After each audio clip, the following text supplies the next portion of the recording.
This weekend we're doing the suspension on the Patrol. Very excited for this.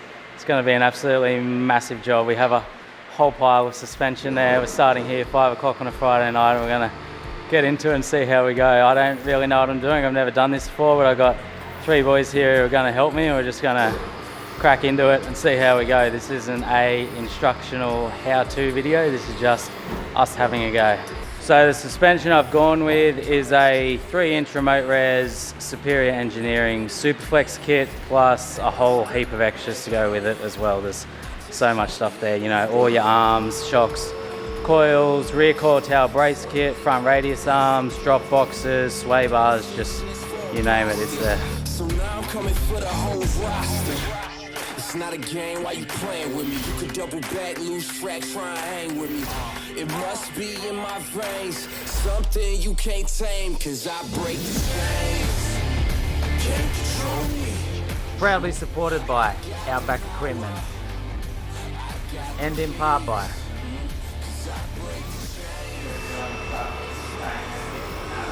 there's a few options of where to start with the kit, but we're going to start with the brake lines first, 2 of them, so you extend the brake lines to match the new shocks and coils.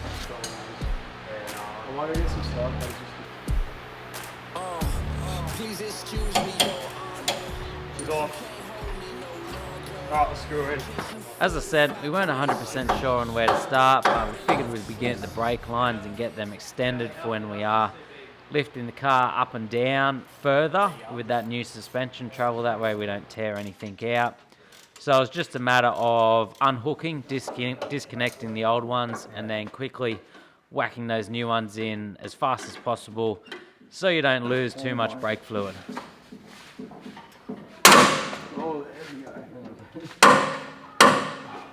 Once we'd done those front and rear brake lines, we decided we'd start off down the rear of the car and begin pulling everything out, starting with removing the PANHARD rod, undo the rear shocks, and then once they were out, that would allow us to pull those rear coils out. So once the PANHARD rod, shocks and coils were out, that allowed us to begin the all-time worst job ever, which was the rear coil tower brace kit on the Patrol. If you have any questions, please call us. Do you reckon they're open at 7:30 on a Friday night? Come help us. 24/7 help. So that's where your rear coil tower brace kit has got to go. There's one in, that's the passenger side, and then just trying to get the driver's side in now, which is quite hard to get in because you've got all your fuel and brake lines and everything in the way there.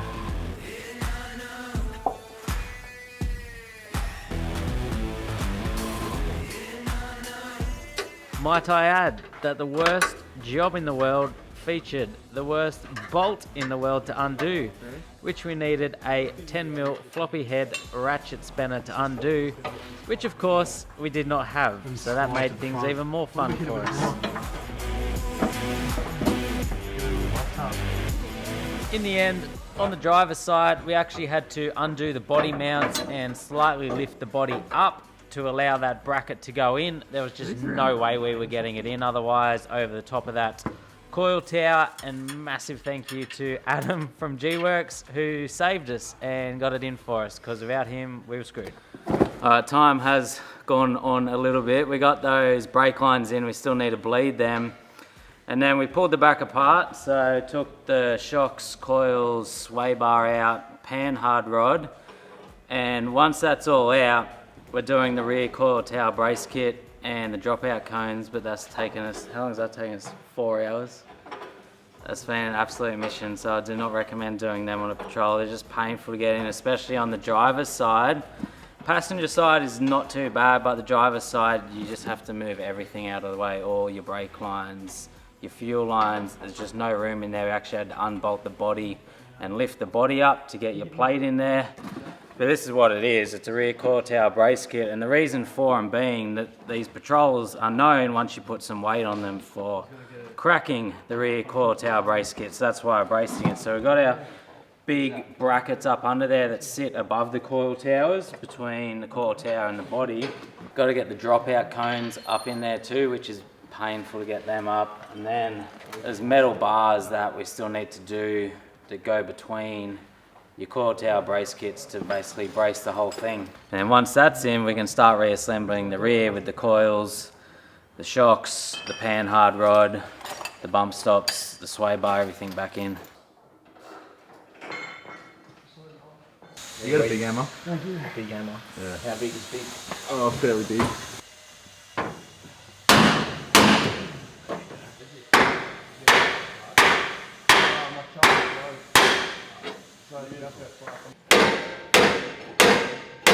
So by this point, it was about 10 o'clock at night, and we had managed to do half a rear coil tower brace kit down the rear of the car. But we were saved once again, where another two boys turned up to help out, Blaine and Jackson. And Jackson's really knowledgeable with patrols. So while we continued down the back, Jackson and Blaine got stuck into pulling that front end apart. So Jackson and Blaine just got all that front end suspension components out, PANHARD rod, drag link, tie rod end, steering dampener, just to make room in there, and then undo your radius arms, where you then have to undo your middle cross member, the one that holds up the gearbox. You have to drop that down a bit whilst holding up the gearbox at the same time so you don't lose your gearbox, to fit your drop boxes in there, which allow you to fit the new superior radius arm. So that's sort of what was going on in the front here. It's 11:15 at night now, still going hard. So we got that rear coil tower brace kit in, got it back down, moved it around on the hoist. Now we're doing the lower control arms at the rear, and then at the front we're doing the drop boxes and radius arms. Everything's been pulled out in the front now mostly. Had another two guys turn up to help, so they're on the front, and then we've got a couple guys on the back, and it's all happening now. It's all coming together quick. The difference in the stuff coming out compared to all this superior gear going in is just insane. It's all so much bigger and stronger. The only thing is the weight, like you are adding more weight to the car. There's a fair bit of weight difference between, so like here's a PANHARD rod difference, here's an adjustable upper control arm difference. You can see just the thickness and weights of these things is crazy. And then your radius arms, that's the difference there with your factory, I can't even hold these, they're so heavy. Your factory radius arm compared to the superior one going in. Yeah, lower control arms, these ones are just much stronger. The lower control arms on your patrols are known for getting smashed and broken on things. So if I break these, then I've done something seriously wrong.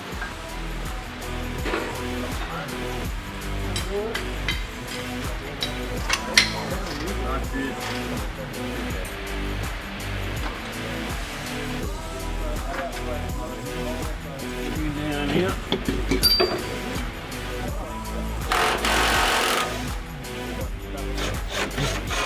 See these bolts rusting. Oh yeah. Yeah, because they're known for snapping off in there, aren't they? Yeah. So we just got out of that maybe.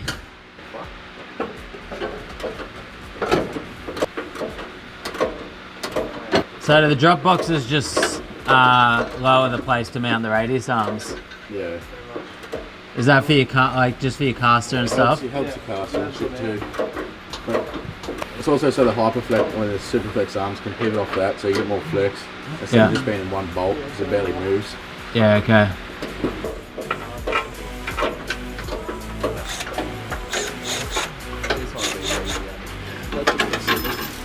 What you after? Once those drop boxes were in, it allows us to fit up those new radius arms. So being the SUPERFLEX kit on one side, where you can see sort of that gold attachment on the end of it, that's your HyperFlex arm. And then on the other side, you just got your standard fixed corrected radius arm. We've bolted in a few more new bits and pieces, the PANHARD rods, the tie rod and drag link at the front, and then that was just about us done for the night. We finished up there around 2 AM and checked back in the next day. Pardon me and my tone. You can't step to my throne. They ain't working like me. I did this on my own. You asking where we been, huh? I don't know where to begin, huh? All this dirt on my skin. Alright, we're back again, day 2 of this suspension build. We ended up getting pretty crazy last night because we had 6 of us in here and there was a lot going on, but it was really good because we did get heaps done, but just meant I didn't film as much as I wanted to. Pretty much just powering through, smashing everything out that we could. But yeah, it was a very late night last night, didn't get home to 2:30, so I'm quite tired again, but it's just after lunch, and hopefully we can get the rest done today and get it finished up by tonight. There's still a fair bit to go, but I reckon that we're maybe about 60% done. I'll go through what we did do last night. So up the front, we got our coils in, we got drag link or tie rod, I forget which goes where, PANHARD rod, and then the other one around the back there, your drag link or tie rod, whichever it is. We got our new radius arms in, so this is a SUPERFLEX kit, meaning one radius arm is fixed and the other is your hybrid radius arm, which means it can actually roll with the diff, which allows more flex, which is why it got all that bracketry on it there. And then your radius arms come back here to your drop boxes, so they got put in last night. Your drop boxes bolt in up underneath this cross member. So you have to drop that cross member and then hold the gearbox up while you do that to get your drop boxes in. And that just allows for the correct caster through that arm, and then yeah, they allow for more flex, they're stronger, and they're correct caster. Up the back here we got our 2 upgraded lower control arms, which are just way stronger than the factory ones, which are known for braking. We got our coils in, we got our coil tower brace kit, which is an absolute nightmare, but it's nearly done. So coil tower brace kit braces up above your coil towers. You got your dropout cones up there too. And then it braces down to your upper control arms here, which we still need to put on. So there's a big bolt that goes through both. And then it's U-bolted up there to the cross member at the back. And then there's your one over the other side. So we just got to finish them off and get those uppers in. These are the new adjustable uppers. There's a bent one to go on the driver's side to allow for the long range tank when it comes in, because it sits like that. Allows the tank to come in rather than having the straight one. Straight one's for the passenger side. And then they are adjustable. This is going to be a little bit of the painful part. We have to adjust them to get the pinion angle in the diff correct again when we put them back in, because it needs to lay basically flat. I'm pretty sure it's 4 degrees. So got like a magnetic angle measure thing that we're going to stick on there and do that. We've got the steering dampener to go at the front there. We've got to do sway bars. So in the front I've just got extended disconnectable links, and then in the back I've got a full replacement SUPERFLEX sway bar. We've got the remote res shocks, so they're the 2.0. They're a 6-inch shock for the front and a 5-inch shock for the rear, which means there's a hell of a lot of travel in them. They're remote res, so we need to mount the reservoirs separately somewhere, but they give you brackets of where to do them. We've got a diff breather kit, we've got a radiator guard, diff guard, there's a few bits and pieces, so yeah, I'm just waiting for Noah and Zach to turn up and then we'll get cracking into this. We've got the hoist, so we'll put that back up on the hoist. We're doing it all at G-Works. Because there's a hoist here, it makes it a hell of a lot easier rather than doing everything on the ground. Even though a lot of it you still have to do down low anyway, just at the hoist you're able to move it up and down what you need be.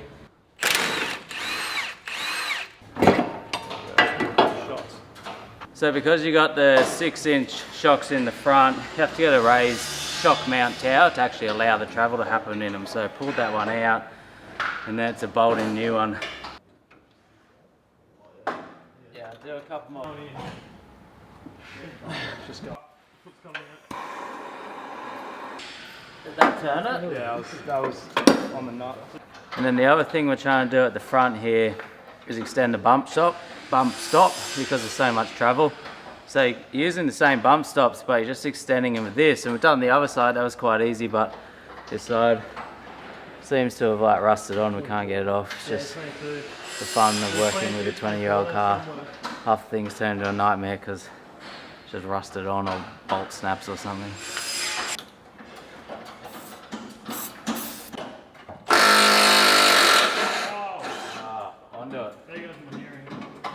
Full of rust. Got that nut off, there's your new extended bump stop. Put that back in.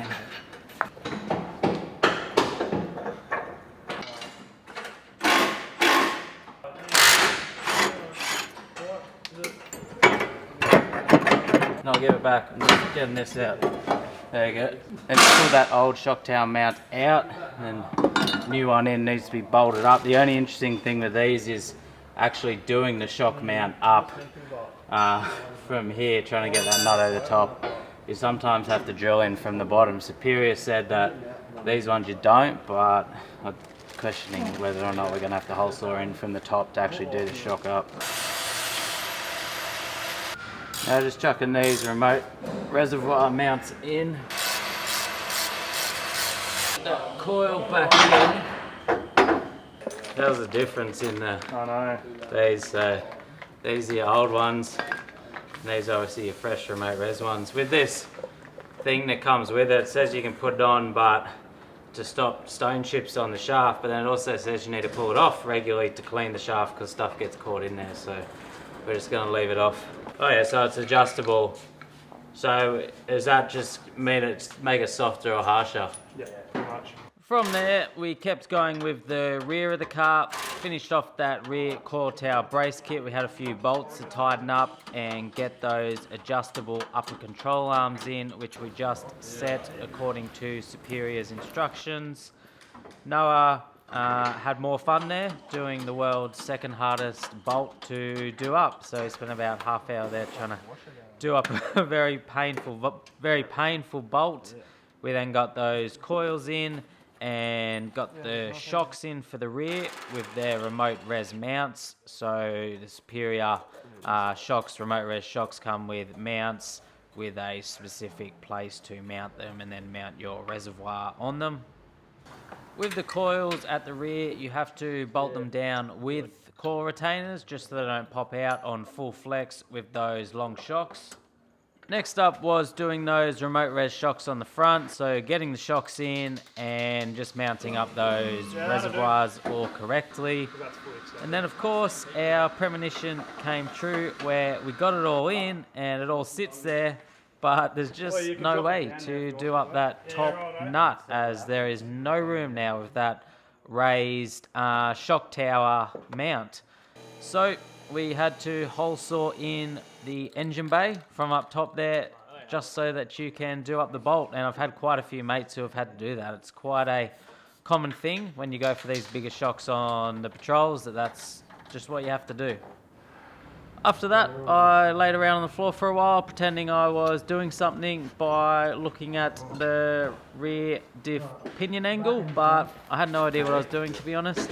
Then Jackson and Blaine turned up again and started adjusting those PANHARD rods to make sure they were all correct so that everything was centralized and both wheels are sitting in the same spot on either side. Obviously, if your PANHARD rod is out, driver's side wheel may sit further out than a passenger side wheel.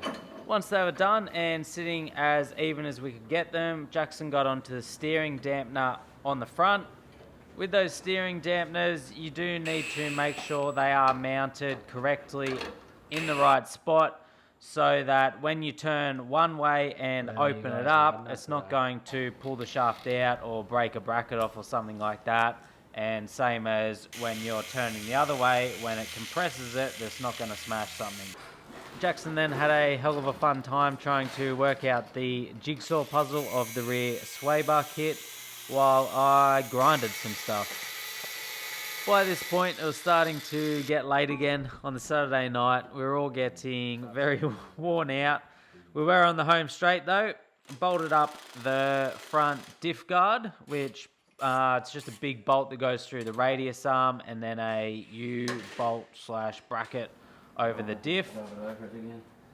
Blaine and I then did the front radiator guard there, a nice big guard to protect that radiator from being smashed, while Jackson was up the back there working on that new rear SUPERFLEX sway bar, because you have to new mounts for it and stuff. It's a bit of a muck around getting that in.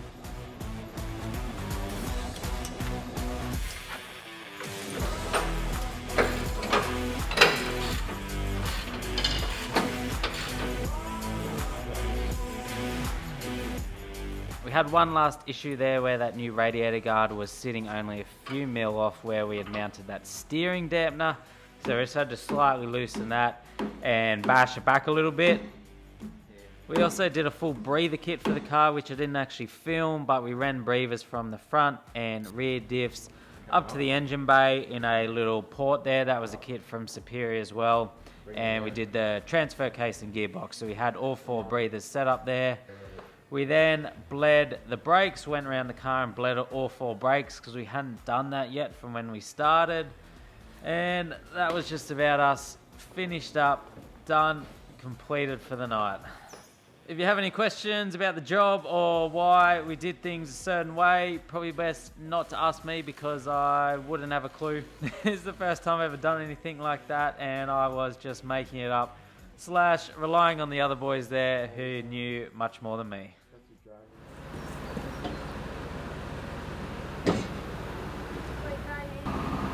That's it, by the way, bit.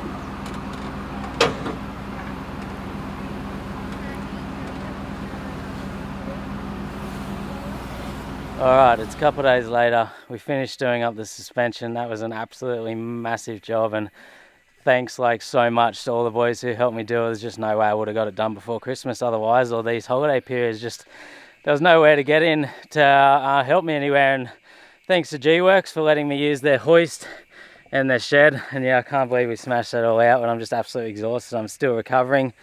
We're out the bush now, a couple of days later on a trip, a few days before Christmas, but we're testing out the suspension on some of these ruts here and seeing how it goes, and it's incredible. Just been flexing through all these ruts here and haven't had to use the lockers or anything. It just has so much travel. You can see it there now. I think that's not even quite on full flex. It's still got a little bit more to go. I'm having trouble finding somewhere to full flex it up. So I did say at the start of the video, but it's the Superior Engineering 3-inch remote res SUPERFLEX kit with like a heap of extra pieces as well. I went that kit because to me it was the nice balance between still being decent on the road but still being amazing out the bush. And I just put bigger shocks in it for that extra travel. So 6-inch shocks at the front, 5-inch at the rear. I was considering the HyperFlex kit, but I think it's a little bit harder to get it engineered because I am going to get this car engineered. And from what I've heard, doesn't drive as nice on the road with those 2 HyperFlex radius arms at the front. And you can't really complain about the amount of travel it has anyway. As I said, it's still probably got a few more centimeters on that too. And then the reason I went the Superior gear is, well, that seems to be what you do when you buy a Patrol. Everyone who has a Patrol gets Superior gear, and it's just really good quality gear. It's hard to beat what they do in regards to your radius arms and all your control arms, and their shocks and all that stuff is, yeah, just incredible. And one downfall is a bit more weight to it now. Like, you probably doubled the weight of most of those suspension components. Like with that kit, I probably added 60 to 80 kilos of weight on the car. Maybe not that much, maybe 50 or something. I'm not quite sure. I definitely added some, but that's all the parts you want stronger anyway. So there's more weight there, but now like the car can handle more weight, like with that rear coil tower brace kit and all your big control arms and radius arms and that. And you know you can drive it a bit harder and not break it. And first like drive I did in that car with those remote race shocks, I was just absolutely blown away. It was nearly like driving on clouds. I've never experienced suspension like that before. Like, compare that to the nav, that is way more comfy and handles it way better. So I'm covered in sweat too. It's absolutely roasting out here. It's like the middle of summer. So hot. So I'm still going to probably play around with the arrangement of some of these things. I'm just keeping an eye on it all today and seeing how it all goes. So with your remote res, you can dial them up between 1 and 10. I got them on, I think, 4 at the moment. So 1, I think, is super soft. But yeah, I don't know what else to say. I couldn't be happier. Like, I'm just in love with this car now, with this 35s, the big lift kit, like twin locked now too. I haven't even had to use lockers through all this. I'm just gonna, like, can't wait to see what stuff I can tackle in this car. I am getting it engineered. That's booked in for early next year, maybe about a month away or so. You can get this car engineered with the 3-inch kit and the 35s. The 3-inch kit seems to be the go-to with Patrols because 2-inch is not quite enough to allow for the travel and it still scrubs in that. But 4-inch starts to get a bit high. I think at the moment it is sitting at 4 or 5 inches since that lift because it still needs time to settle. And I still got to add the weight to it. So when you get suspension, you get weight according to what you're going to have on it at the end. So the weight's according to a rear bar going on in the new bull bar and winch and all those bits and pieces. Alright, I think I'll finish up that video here. When I'm back home, I'll go through the full pricing and cost of this whole thing. And yeah, that's it. Instincts going no, looking bad like a bat with an eye patch. All black through the woods with a backpack and a lit match. Spark one time, get the whole city looking like a dark shade of orange when I burn it down. What it is, what it do, whole clique getting live on the talk of the town. Lemon City had a mouth and it wouldn't shut up. On a hunt for a crown, when they get it, I'ma burn it, cause nobody in the game right now even deserve it. What I need a crown for anyway, I should have a halo the way that I made a penny turn to gold. And a penny for your thoughts, I bet a penny for your soul. You know you want the riches and the money and the fame, so take a bite of the fruit if you choose. Let the juice drip down, then it wait to a pie full of gold. In a house about a lake, 10 holes on the grapes, new clothes on the road full of trees and